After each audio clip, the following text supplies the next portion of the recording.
Bismillahirrahmanirrahim.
Bismillahirrahmanirrahim. Alhamdulillahi rabbil alamin. Wassallallahu ala sayyidina maulana Muhammadin wa ala alihi wa sahbihi ajma'in, amma ba'd. Rabbi yassir wa la tu'assir, Rabbi tamim bil khair. Rabbana israh lana sudurana wa yassir lana umurana wa umural muslimin wa hlul 'uqdatam min lisanina yafqahu qawlana. Bisanadina al-muttasili ila imamil khatimatil hufaz al-imam Jalaluddin As-Sayyuti rahimahullahu ta'ala wa qaddasallahu sirrahu wa adama nafa'a bi ulumihi wa barakatihi wa nafahatihi wa madatihi wa karamati fid darini, amin.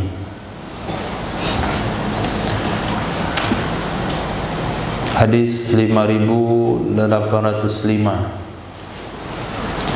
diriwayatkan oleh Imam Ibnu Asakir dari Sayyidina Muawiyah bin Abi Sufyan radhiyallahu anhu. Nabi sallallahu alaihi wasallam bersabda, al-ghadabu minasyaitan.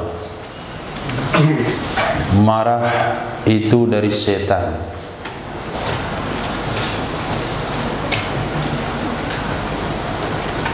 Wasyaitanu khuliqa minan nar. Setan itu diciptakan dari api.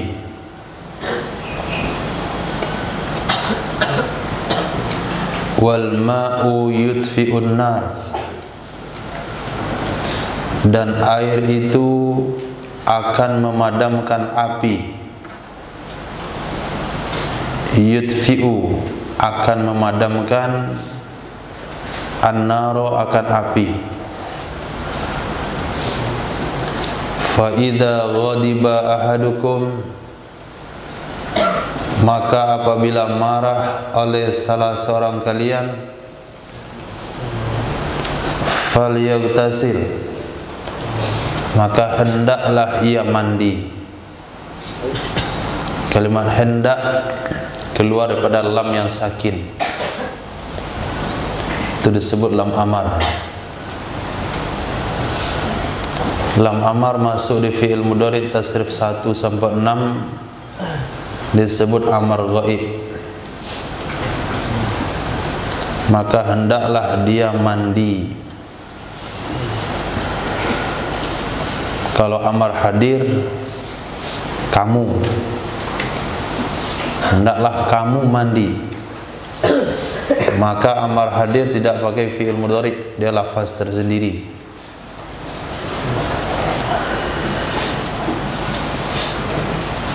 Jadi di sini Nabi sallallahu alaihi wasallam menjelaskan kepada kita hubungan usaha dengan hakikat. Hakikat Allah ciptakan syaitan dari api. Walaupun sampai hari ini kita tidak lihat syaitan, dan api akan padam dengan air, maka kita gunakanlah air ketika marah. Mungkin mencuci muka, mungkin berwudu, gak mampu berwudu sampai mandi.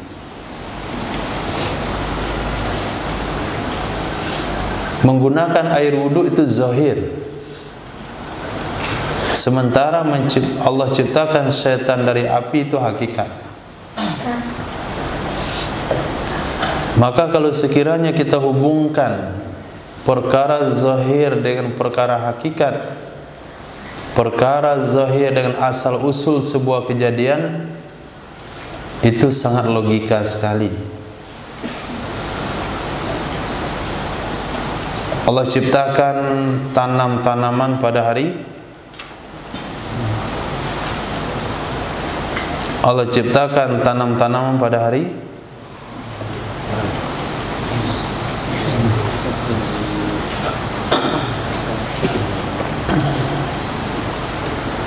Allah ciptakan tanam-tanaman pada hari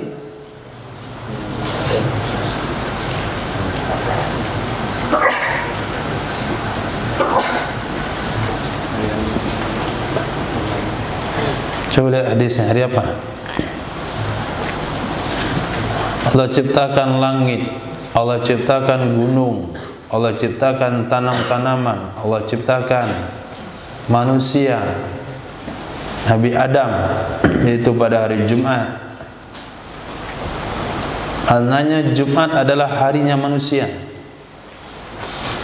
Jadi kalau mau memanusiakan manusia pada hari Jumat,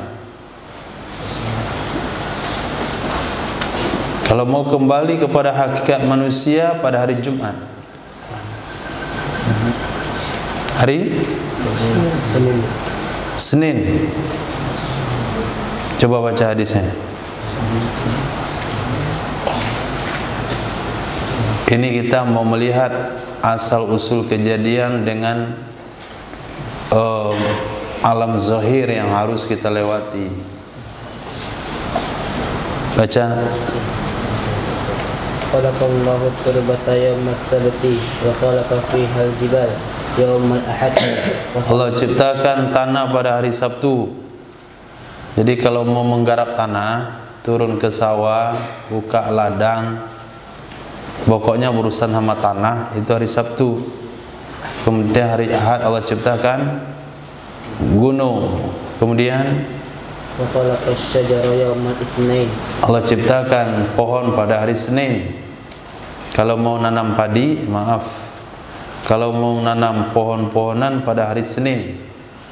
Ini maknanya kita hubungkan alam zahir dengan alam asal usul kejadian. Nah, begitu juga di sini. Nabi mengajarkan kepada kita asal usul kejadian yang alam zahir. Kalau kita berwuduk, setannya kena enggak? Setan oleh air wuduk? Tidak. Tapi yang jelas, api akan padam dengan air. Penggunaan air dalam ibadah yaitu wuduk dan mandi. Marah itu bermula dari setan. Setan tercipta dari api. Maka asal usul kejadian setan dari api, pengaruh marah dari setan, kita gunakan air yaitu wuduk dan mandi untuk memadamkan kemarahan. Nah, begitu juga kalau mau menanam pohon, kita buat hari Senin. Kenapa hari Senin? Karena asal usul Allah ciptakan pohon itu pada hari Senin. Hari Selasa?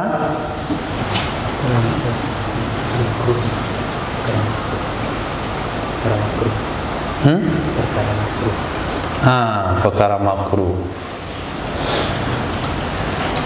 Perkara makruh pada hari Selasa. Artinya jangan buat aktivitas di hari Selasa.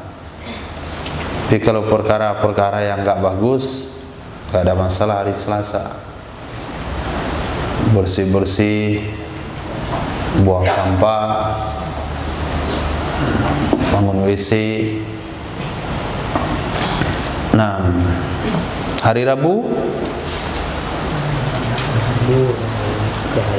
cahaya. Maka dalam kitab Ta'lil Muta'alim mengantarkan pelajar itu hari Rabu. Mengantarkan pelajar ke pondok-pondok pesantren itu hari Rabu. Apabila sesuatu dimulai hari Rabu, dia akan sempurna.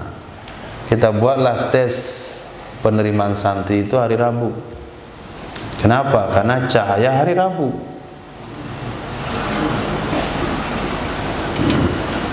Seharusnya pengajian itu hari Rabu, tapi udah lewat Rabu.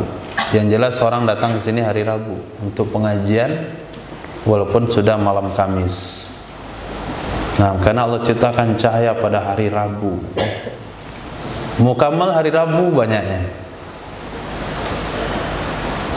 Musyawarah agama dibuat hari Rabu supaya hasilnya itu disinari oleh Allah.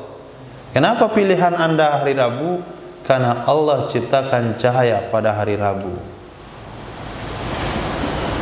Nah, apakah salah perbuatan seperti itu? Tidak salah. Mana dasar hukumnya? Ini hadisnya. Marah itu dari setan.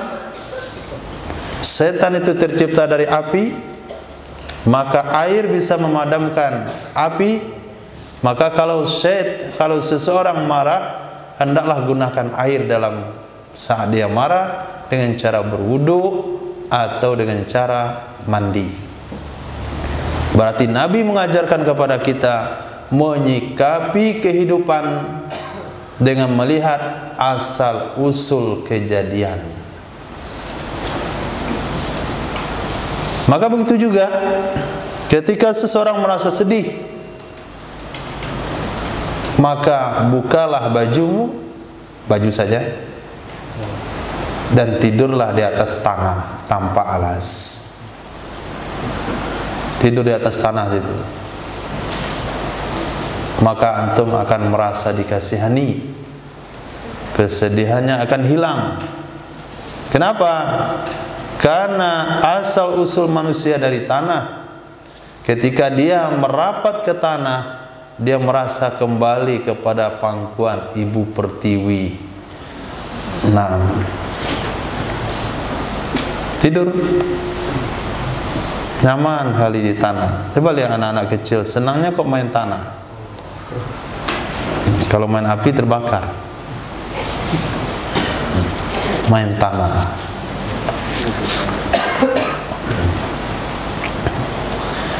Al-ghaflah fi thalath. Lalai itu dalam 3 hal.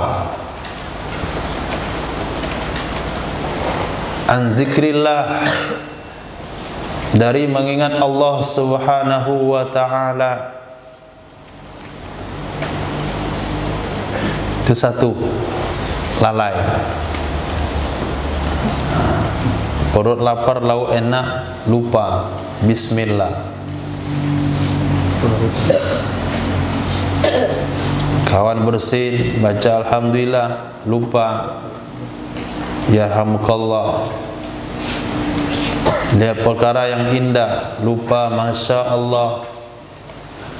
Ketika azan berkumandang, lupa menyahut sautan azan. Itu disebut ghaflah. An zikrillah, lalai dari mengingat Allah. Ketika mendapatkan nikmat, lupa mengucapkan alhamdulillah. Selesai makan, dah kenyang, dah berlebih. Harusnya diucapkan alhamdulillah. Mana keadaanmu sehat? Alhamdulillah. Jadi lalai itu sering terjadi, pertama dari mengingat Allah. Yang kedua, hina yusallis subha, ketika seseorang mengerjakan salat subuh ila tulu'is syamsi, sampai matahari terbit. Ketika seseorang mengerjakan salat subuh sampai matahari terbit, ini waktu lalai.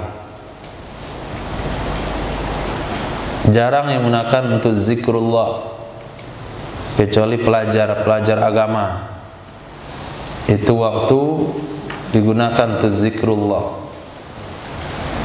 Hari ini zikrullah. Ada juga yang berzikir lepas subuh, tapi zikirnya menembus arsy Allah.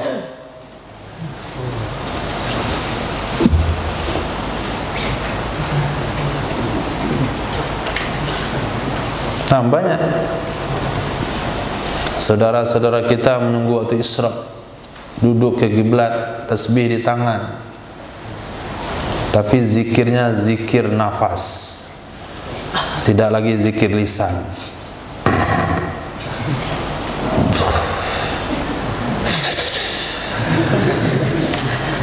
Sudah sampai makom zikir yang kedua, bukan zikir lisan lagi, zikir nafas. Ya Allah, dan nafas saja.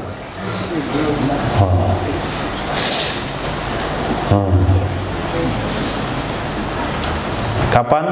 Ba'da subuh sampai matahari terbit. Kalau sudah matahari terbit, kita sebut aktivitas. Yang ketiga, ghaflatur rajul an nafsi fid day, lalainya seseorang dari nafsunya, dari dirinya dalam hal berhutang, hatta yarkabahu, sehingga menunggangi ia hutang akannya, sehingga menunggangi ia hutang akannya.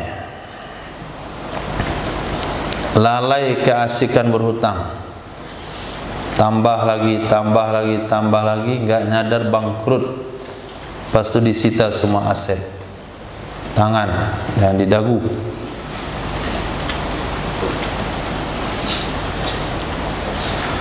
Akhirnya miskin.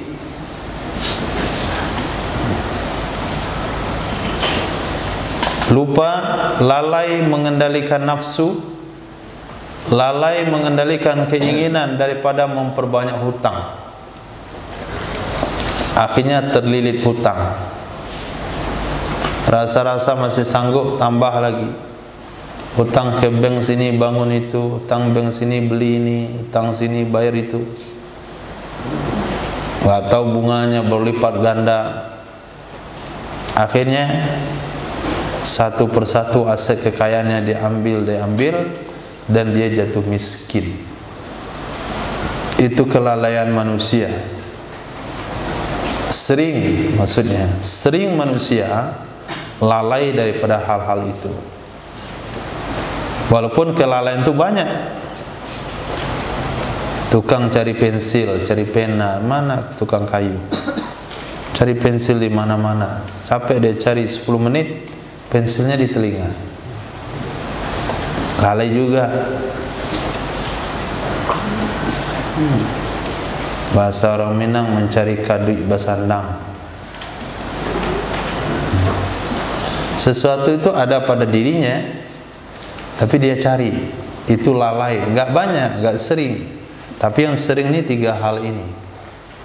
Bukan berarti kelalaian tidak ada di tempat yang lain, tapi seringnya lalai dari 3 hal. Al-ghillu wal hasadu. Ghillu itu dengan hasadu hampir sama maknanya. Benci, dengki dan hasad. Wala taj'al fi qulubina ghillan lil ladzina amanu. Ghillu, dengki, wal hasadu dan hasad. Yakulani, memakan kedua hal tersebut, al hasanat, akan kebaikan-kebaikan, kama ta'kulun narul hataba, sebagaimana memakan oleh api al-hatab, akan kayu bakar. Api memakan kayu bakar.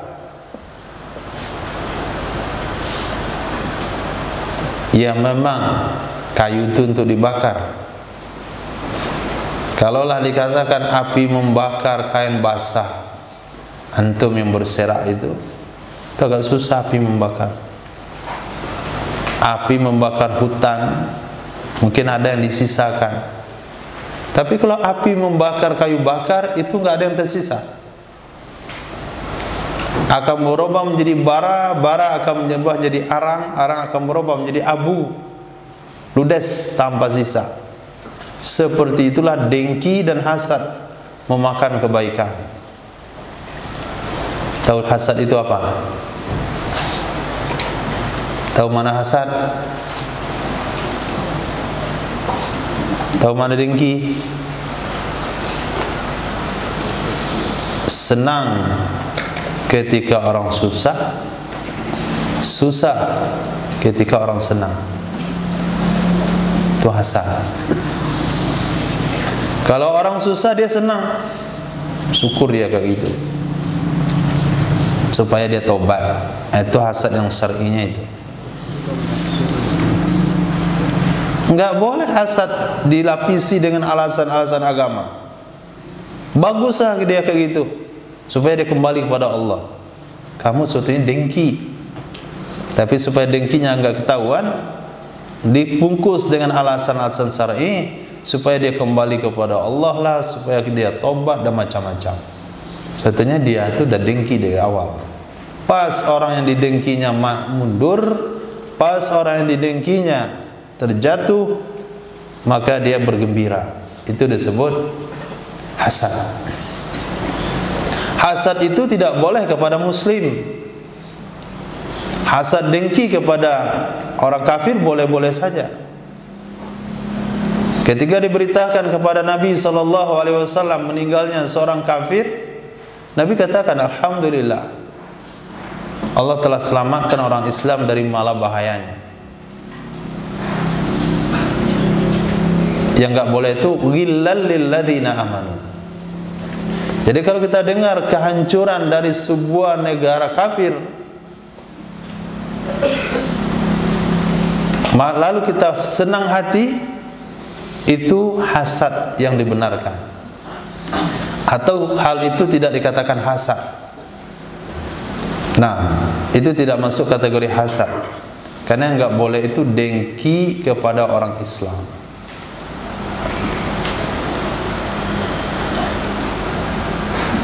Lihat tetangga maju, dia mulai benci. Kemudian tetangga beli motor, dia mulai sakit gigi. 2 bulan setelahnya tetangga beli mobil, itu mobil pinjaman ya? Enggak, baru beli pak, buka karate, langsung kena jantung. Kena jantungnya, langsung kayak putus surat jantung. Itu pengaruh dengki. Ciri-ciri orang dengki itu matanya kuning. Nah, penyakit mah juga sama, kuning juga matanya.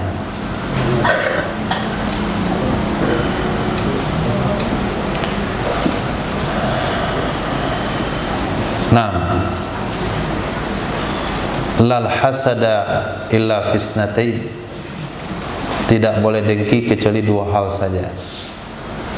Dengki yang dimasukkan sini adalah ghibtah, cemburu.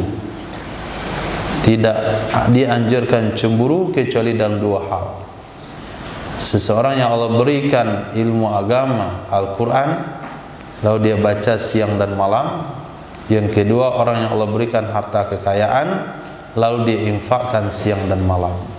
Kalau ada seseorang kaya lalu tidak berinfak, hanya untuk kepentingan pribadi saja, enggak usah dengki sama orang itu. Enggak ada gunanya didengki. Kenapa? Karena dia bukan sedang berbuat baik untuk dirinya. Dia mengantuk.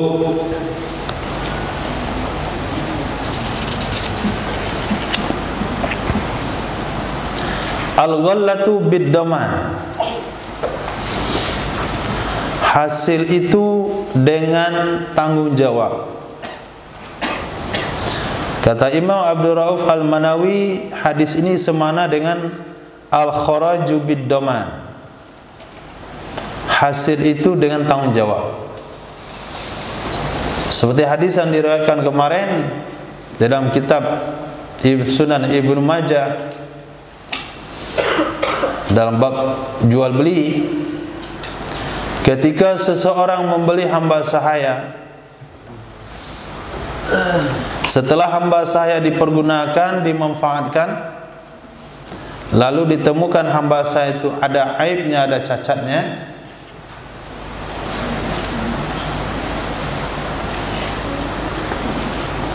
lalu hamba sahaya dikembalikan dan uang dikembalikan secara total. Apa kata pemilik hamba? Bagaimana uang saya kembalikan secara total, sementara budak saya sudah dia pakai sekian lama? Apa sabda Rasul? Al-kharaju bid-daman.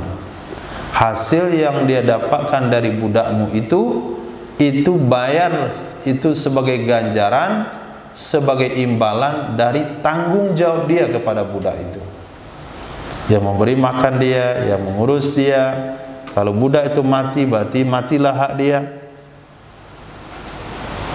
Al-kharaju bid-daman.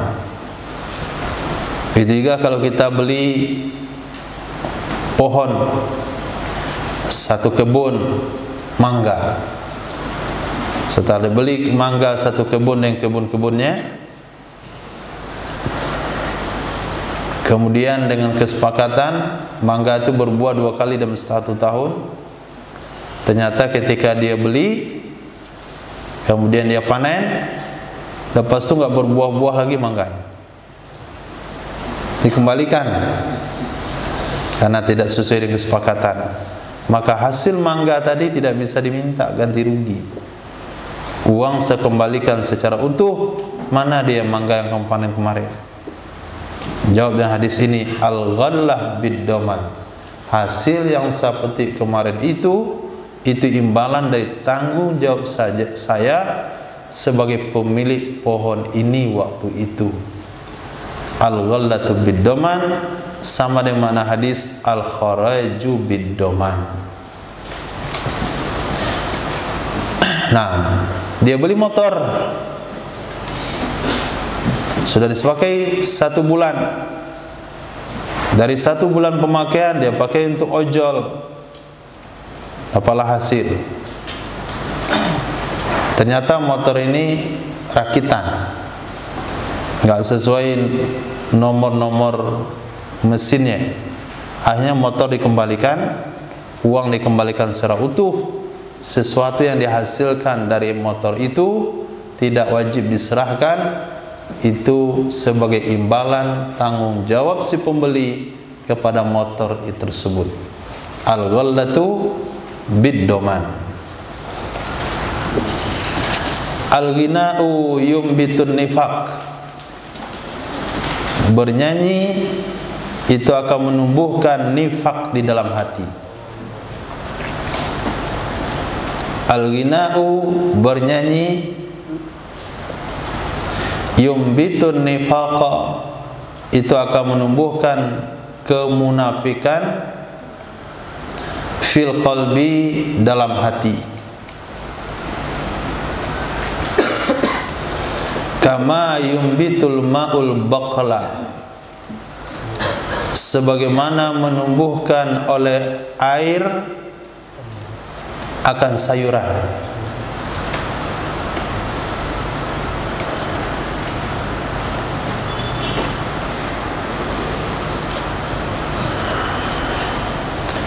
Imam Ibnu Hajar mengatakan di dalam kitab Tuhfah,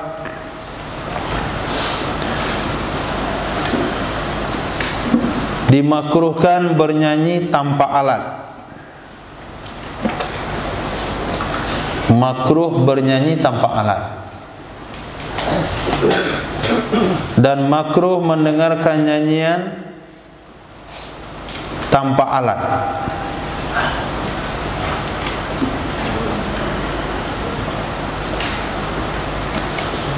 Nyanyi yang dimaksudkan di sini yang hukumnya makruh yaitu nyanyian-nyanyian yang tidak ada faedahnya. Tapi kalau nyanyian yang ada faedahnya, seperti nyanyian yang disenandungkan ketika bekerja, Nabi SAW katakan dalam perang Tabuk, dalam perang Khandaq, ketika membalik parit untuk mencarikan suasana lelah dan letih, Nabi bersabda, Nabi senandungkan, apa bunyinya? La Isa illa Isa al-akhirah. Tidak ada kehidupan kecuali kehidupan akhirat. Semoga Allah rahmati kaum muhajirin dan ansar. Itu nyanyian yang boleh. Juga nyanyian yang dinyanyikan oleh pengendara kuda. Ketika nyanyian itu dinyanyikan, itu akan menyebabkan kuda bersemangat. Nyanyi yang dinyanyikan oleh seorang ibu ketika menidurkan anaknya,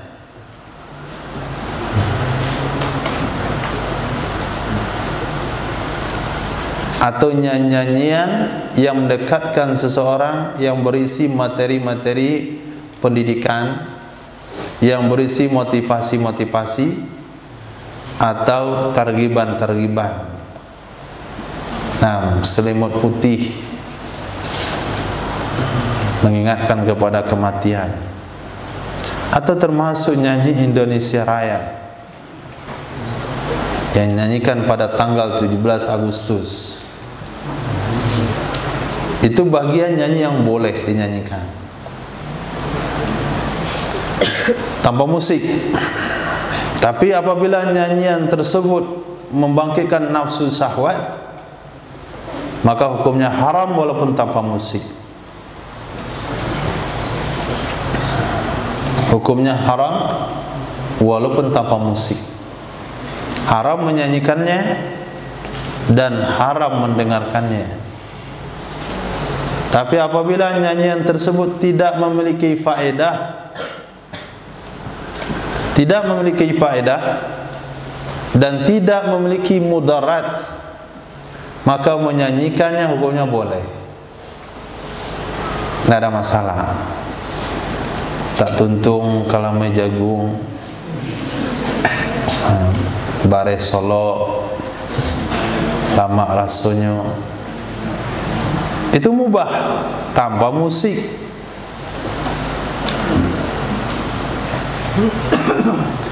Nah, tapi nyanyian itu akan menumbuhkan sifat nifak di dalam hati. Nyanyian yang mana?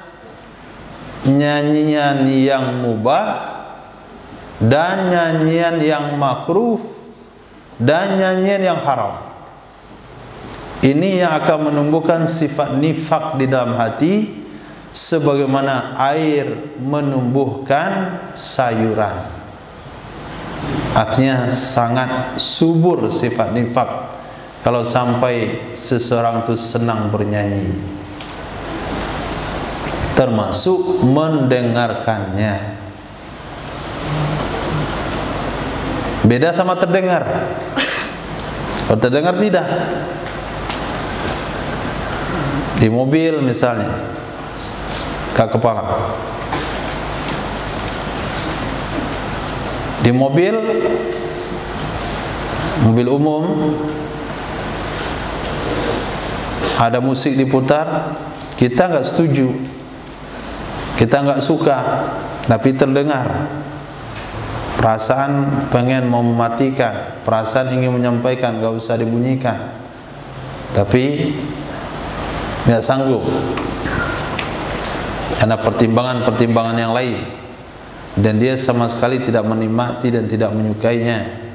Itu nggak ada masalah.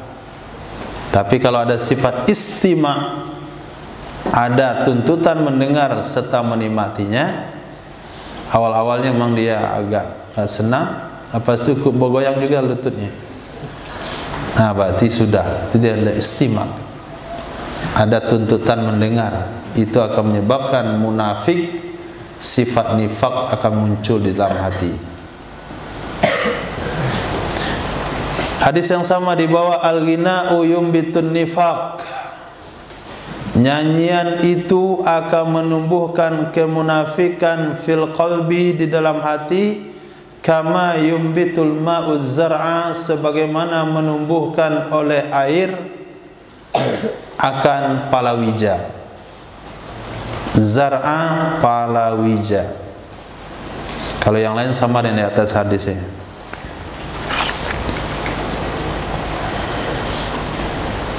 Al-ghina, beda al-ghina sama al-ghina. Al-ghina'u pakai hamzah mamdudah, dibaca panjang, mananya nyanyian. Al-ghina pendek, itu maknanya kaya. Kaya adalah, apa itu kaya? Huwa, dia adalah iasu, tidak berharap, putus asa, tidak punya pengharapan, mimma fi aidin nas, dari sesuatu yang ada di tangan-tangan manusia. Dari sesuatu yang ada di tangan manusia, itu maknanya kaya. Tapi kalau masih bergantung kepada manusia, punya harapan kepada manusia, itu miskin. Walaupun kayaknya dia kaya.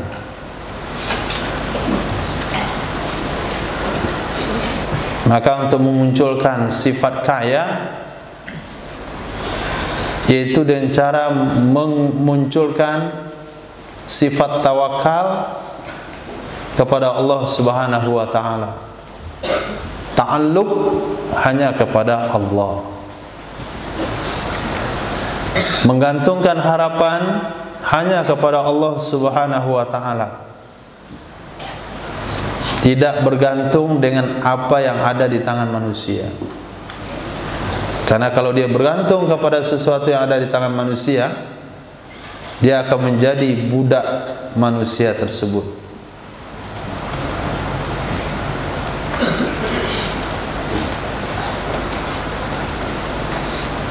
Dia jaga hati, dia jaga perasaan, menundukkan kepala, dan sebagainya. Sementara kaya enggak punya pengharapan dengan apa yang ada di tangan orang lain. Dengan cara mengurangi keinginan, dengan cara meminimalkan keinginan-keinginan, orang yang semakin sedikit keinginannya, maka orang itu semakin kaya.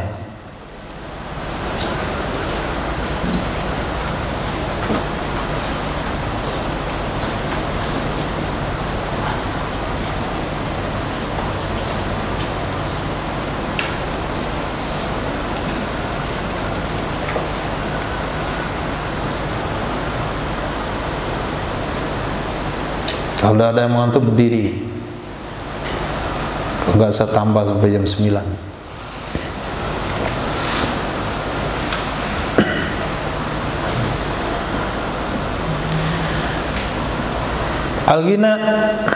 Al-ghina, kaya itu adalah iasu mimma fi aidin nas. Tidak bergantung, putus asa, tidak berharap kepada apa saja yang ada di tangan manusia. Al-ghina'u iyasu mimma fi aidin nas. Riwayat yang sama. Kaya itu adalah putus asa, tidak berharap dari apa saja yang ada di tangan manusia. Wa man masya minkum ila tama'in ila min tama'id dunya. Dan siapa saja yang berjalan dari kalian, man masya, siapa saja yang berjalan minkum dari kalian, ila toma'in, kepada kerakusan, kepada pengharapan,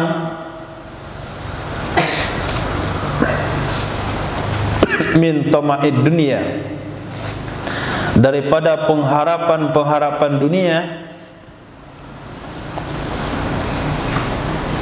falyamsi ruwaida, maka hendaklah dia berjalan lemah lembut. Hendaklah dia berjalan lemah lembut.